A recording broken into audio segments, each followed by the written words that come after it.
Hello అండి. నేనిక్కడైతే bagara rice సింపుల్‌గా ఎలా చేసేసుకోవచ్చో నేనిక్కడ చూపిస్తున్నానండి. సో, ఈ వీడియో క్లారిటీగా నేను మన ఛానల్‌లో అయితే కంప్లీట్‌గా అయితే అప్‌లోడ్ చేశాను. మీకు డౌట్స్ ఉన్నా గానీ, అర్థం కాకపోయినా గానీ కంప్లీట్‌గా మీరైతే ఛానల్‌లోకెళ్ళి రెసిపీ మీద క్లిక్ చేస్తే మీకు ఫుల్ వీడియో అయితే ఫుల్ క్లారిటీగా, ఫుల్ డీటెయిల్‌గా అయితే వస్తుందండి. సో, నేను ఈ రైస్‌తో పాటు నేను ఇక్కడ కాంబినేషన్‌గాను చింత చిగురు మటన్ కర్రీ అయితే ప్రిపేర్ చేశానండి. ఆ వీడియో కూడా మన ఛానల్‌లో అప్‌లోడ్ చేశానండి. చూడండి అంత సింపుల్‌గా చేసినా కూడా రైస్ మనకి చాలా టేస్టీగా అయితే వస్తుందండి. మంచి గుల్లగా కూడా వస్తుంది. పొడి పొడిలాడుతూ చాలా బాగా వస్తుందండి. పిల్లలు కూడా ఇష్టంగా తినేలాగా అయితే ఉంటుందండి ఈ ప్రాసెస్.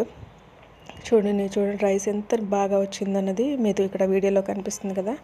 సో, దీంతో పాటు అయితే నేను ఆల్రెడీ మీకు చెప్పాను చింత చిగురు మటన్ కర్రీ అయితే చేశానండి. మటన్ కూడా చాలా సాఫ్ట్‌గా ఉడికిపోయి టేస్ట్ అయితే మాత్రం చాలా సూపర్ అంటే సూపర్